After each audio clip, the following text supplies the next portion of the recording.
नमस्कार, आप जुड़ चुके हैं रियल न्यूज हरियाणा के साथ। और आज की वीडियो इतनी खास होने वाली है कि मेरा जो मीडिया का कैरियर है उस सबसे खास और बहुत ही मोटिवेशनल वीडियो मैं पहले सहयोगी से कहूँगा, एक बार ये जो बिल्डिंग आपको दिख रही है इसको पूरा का पूरा दिखाएं।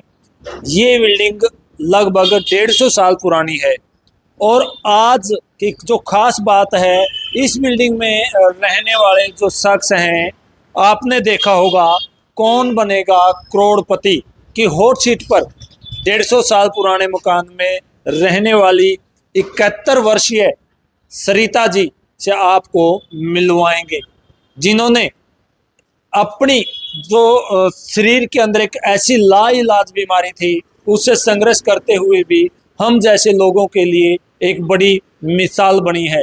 एक बड़ा उनके अंदर जज्बा था कि वो कुछ ना कुछ अपने जीवन में करेंगे। बहुत सारे ऐसे लोग होते हैं जो उस बीमारी का नाम सुनते ही बैठ जाते हैं या अपना जो हौसला था वो हार जाते हैं, लेकिन इस बिल्डिंग के अंदर 150 साल पुरानी बिल्डिंग के अंदर ऐसे शख्स ने इतिहास रचा है, पूरे देश में अपने टोहाना का, हरियाणा का नाम गुंजा दिया है। उसी से आज आपको मिलवाने के लिए आए हैं। तो आइए चलते हैं अंदर, उनसे मिलते हैं और जानते हैं कि उनके अंदर जो इतना जो जज्बा था वो कैसे पैदा हुआ। उम्र चाहे कुछ भी हो, जज्बा और हौसला है तो कुछ भी हासिल किया जा सकता है। तो जो आपने कौन बनेगा करोड़पति, जो दुनिया के महानायक हैं अमिताभ बच्चन जी, जिन्होंने प्रोग्राम शुरू किया हुआ है, उनके सामने टोहाना से सरिता जी हमारे साथ हैं, बैठकर इनाम जीत कर लेके आए हैं। तो उनसे आपको रूबरू करवा रहे हैं कि इतना हौसला उनके अंदर कैसे पैदा हुआ। आपको बताया था कि एक इनको लाइलाज बीमारी थी, उसके बारे में भी जानकारी प्राप्त करेंगे कि क्या वो बीमारी थी और उस बीमारी के होते हुए इन्होंने जो इतना बड़ा इनके अंदर जज्बा पैदा हुआ तो कैसे हुआ। जी, सबसे पहले तो आपको शुभकामनाएं। Thank you sir. तो क्या बताएंगे कैसे ये जो आप कौन बनेगा करोड़पति में गए हैं, इतनी एज आपकी 71 ईयर्स है, तो कैसे ये जज्बा पैदा हुआ आपके अंदर और इसके लिए कितना संघर्ष आपने किया। सर मुझे शुरू से ही पढ़ने का बहुत शौक था, जब मैं अनमैरिड थी तब से भी, और बाद में मेरी शादी हुई तब से मैं अपने बच्चों को भी पढ़ाती थी। इससे मेरा थोड़ा शौक और बढ़ गया। लेकिन जब से इनका सदी के महानायक अमिताभ बच्चन जी का शो शुरू हुआ तब से तो मुझे देखकर बहुत अच्छा लगा और मन ने ऐसा किया कि मैं भी शायद इसमें आ सकती हूँ, थोड़ी मेहनत करूँ तो। लेकिन फिर मैं मेहनत करती रही जबकि मुझे 1996 में कैंसर जैसी बीमारी भयानक हो गई। लेकिन उससे मैं उभर कर बिल्कुल ठीक थी, क्योंकि इनका शो तो 2000 में ही शुरू हुआ सर। तब से मैं मेहनत शुरू करती, थोड़ा थोड़ा, कभी कभी कम कभी ज्यादा, ऐसे कर करके मैंने 2 इंटरव्यू भी दिए सर। 2014 में मैंने चंडीगढ़ दिया और 2022 में मैंने अमृतसर दे के मैं इंटरव्यू में पास नहीं हुई सर, किसी भी वजह से रह गई। लेकिन असफलता कहते हैं कि एक नई सीढ़ी होती है सफलता को पाने की। उससे मैंने सीखा कि कोई बात नहीं, असफलता ही हमें कुछ ना कुछ तो दे के ही जाती है, एक बार से असफल नहीं हुए तो वहां से मैंने अपना जज्बा और ज्यादा किया।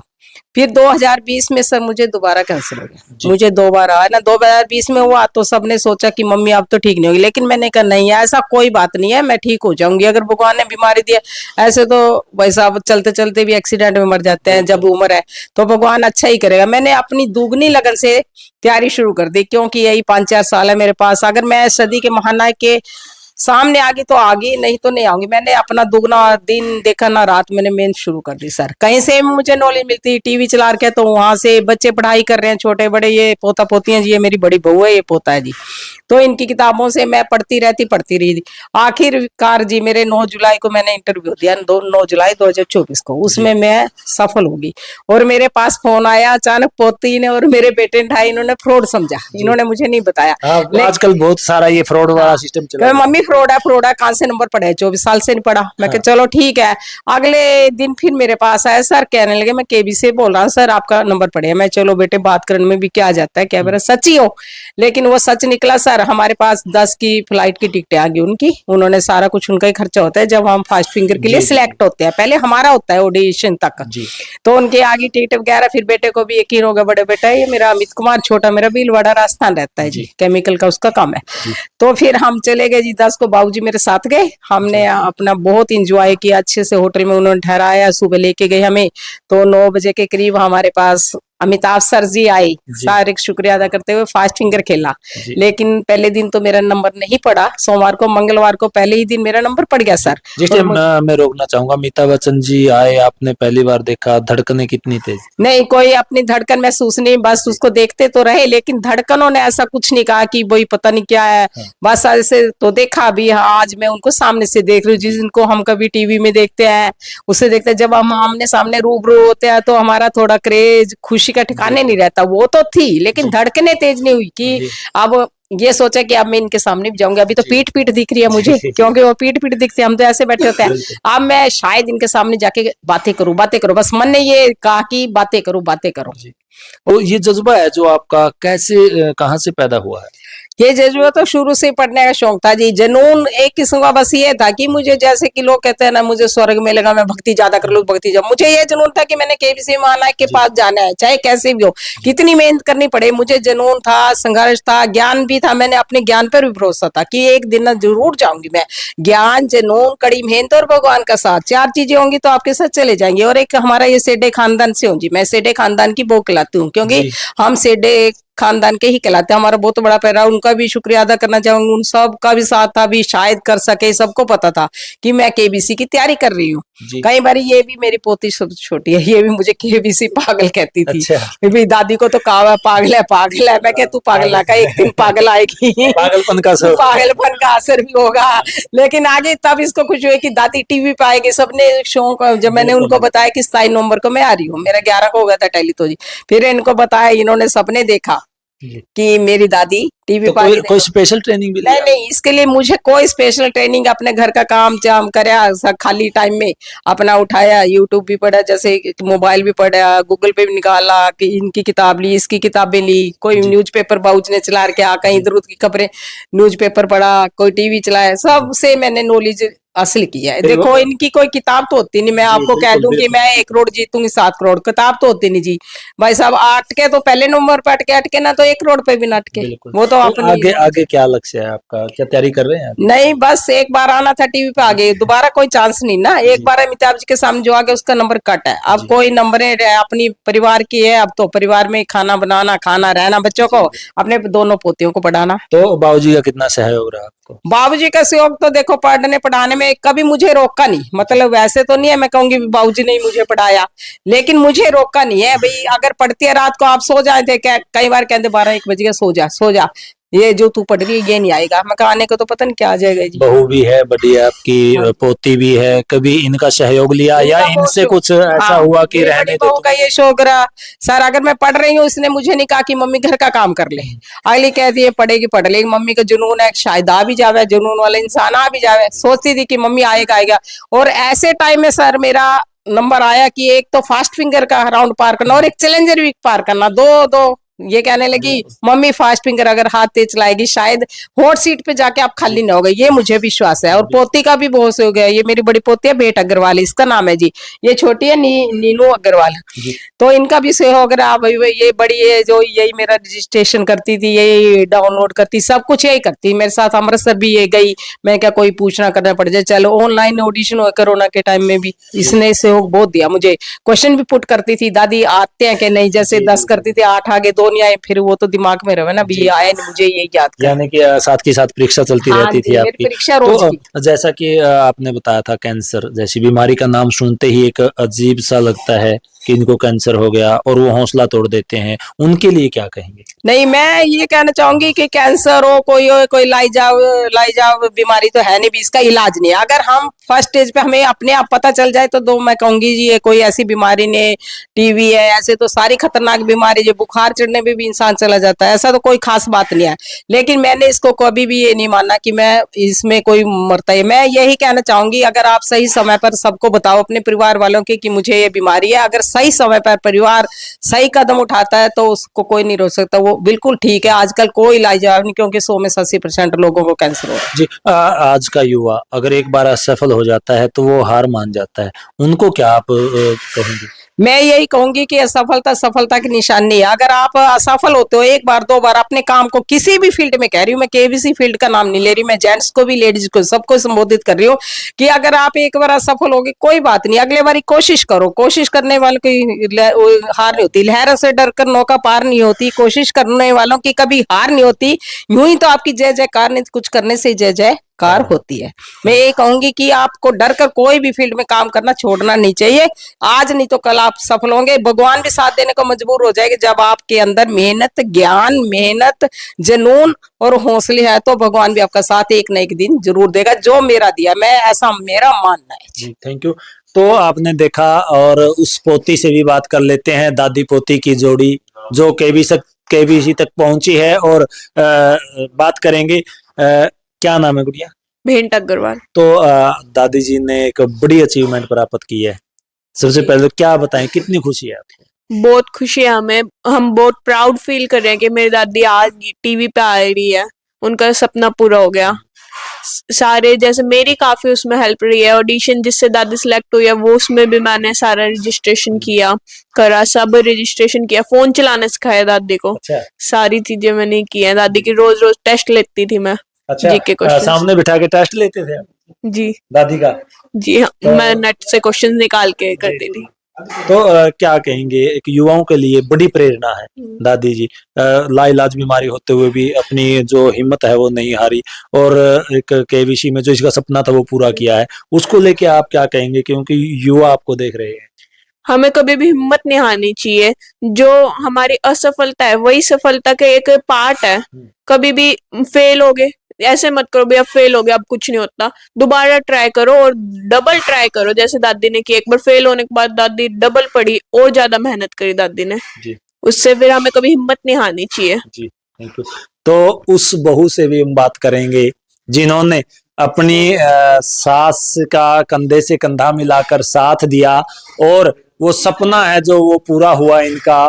क्योंकि आज आपको पता ही है जो जैसे हालात चले हुए हैं, उस देखिए चेहरे पर मुस्कान है। और क्या कहेंगी जी आप? मैं आरजू सिंगला हूँ, सरिता सिंगला जी की बड़ी बहू।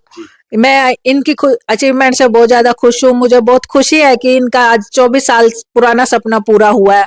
इनको बीमारी होते हुए भी ये दिन रात मेहनत करती थी, जिसको लेके ये इनको बड़ी वो थी कि मैं अमिताभ जी के सामने बैठूं, चाहे मैं जीतूं या ना जीतूं, बस मुझे एक बार उनके सामने जाना है। बस उनके सामने बैठने का सपना था इनका। लेकिन इन्होंने 12.5 लाख रुपए की धनराशि जीती, वो भी एक बहुत बड़ी अचीवमेंट है इनके लिए, परिवार के लिए, सबके लिए। टोहाना वासियों के लिए भी ये बहुत खुशी का मौका है। सारे देश में इन्होंने टोहाना का नाम ऊंचा किया। कभी सास बहू के बीच में ये नहीं हुआ कि किताब उठा के बैठ जाती है, कुछ करती नहीं है, ये कुछ ऐसी बात नहीं सर, ऐसा कुछ नहीं हुआ। ये अपना काम पूरा करके ही बैठती थी खाली टाइम में। कहने का मौका नहीं दिया? नहीं, इन्होंने कभी मौका नहीं दिया मुझे कि मैं इनको बोलूं भैया आप किताब रख के मेरे साथ काम करवाओ। हाँ जी। तो देखिए, ये एक प्यार है सास बहू का, और बड़ी अचीवमेंट उसी को लेके की है। बाबूजी भी बैठे हैं, उनसे ही बात करेंगे। सर नमस्कार। नमस्कार जी। चेहरे पर अलग सी स्माइल है। जिस टाइम आंटी जी को लेके आए वो स्माइल और आज की स्माइल शायद मिल रही है आपको? एक ही बात है, कोई फर्क नहीं पड़ता। तो क्या कहेंगे, कितनी खुशी है? हम बहुत मजा खुश है, सपना पूरा हो गया। इसका मेन सपना यही था कि मैं केबीसी में अंदर जाऊं और आपसे मिलूं। जी, जब पहली बार इन्होंने आपको बताया कि मेरा सपना है केबीसी में जाने का, तो कैसा रिएक्ट किया आपने? हमने इसको तरफ सपना पूरा कर अपना, हमें कोई इतराज नहीं इस बात से। अच्छा, तो युवाओं को क्या आप कहना चाहेंगे, क्योंकि युवा है जो आंटी को एक लाइलाज बीमारी में कहूंगा, इस प्रकार की बातें सुन के वो हार जाते हैं, असफल हो जाते हैं तो हार जाते हैं। हारना नहीं चाहिए ना, इलाज अपना कराओ, ढंग से कराओ, कोई चक्कर नहीं। हम शुरू से ही शहर में बॉम्बे चले गए थे, बॉम्बे टाटा से इलाज चल रहा है हमारा। अब 2020 के अंदर भी वहीं से कराया, अब भी वहीं से करा रहे हैं। हर चेकअप के लिए हर साल जाते हैं। पहले 6 महीने बाद जाते थे, फिर साल बाद जाते थे। अब 2020 के बाद फिर 6 महीने बाद जाते हैं चेक कराने के लिए। हम लोग टाइम टाइम पे चेक कराते रहो, कोई इसका कोई वो नहीं है। इलाज है, इसका इलाज कराने से इलाज है, ना कराओ तो कोई इलाज है ही नहीं। तो आपने देखा जो बाहर की जो तस्वीर दिखाई थी 150 साल पुरानी हवेली के अंदर, बताया था कि एक ऐसे शख्स रहते हैं जिन्होंने अपने परिवार का और अपने शहर का और अपने राज्य का नाम पूरे देश के अंदर इन्होंने चमकाया है और हम जैसे युवाओं के लिए एक बड़ी प्रेरणा है। और ये देखिए चेक सरिता रानी के नाम का वो ये पहले सबसे पहले ये आया था 10,000 रुपए का, क्लोज करके दिखाएं एक बार, ये वो कूपन है। और उसके बाद जो इनको केबीसी में मिला है, क्योंकि 12.5 लाख रुपए इन्होंने जीते हैं। ये 12.5 बाद में आएंगे और पहले कितने के चेक हैं? 3,20,000 के, 3,20,000 के 2 चेक हैं ये। और बाद में है जो वो कंटिन्यू आते रहेंगे। और एक सामने एक ट्रॉफी भी यहाँ रखी हुई है जो आप देख सकते हैं। अमिताभ जी के साथ फोटो ली इन्होंने और कहने लगे कि आपको ये फोटो दे रहे हैं एशियन पेंटिंग्स की तरफ से और बाद में पेंट करने भी आएंगे। जी। हाँ जी। और 3:20 के बाद ये पक्का है जी।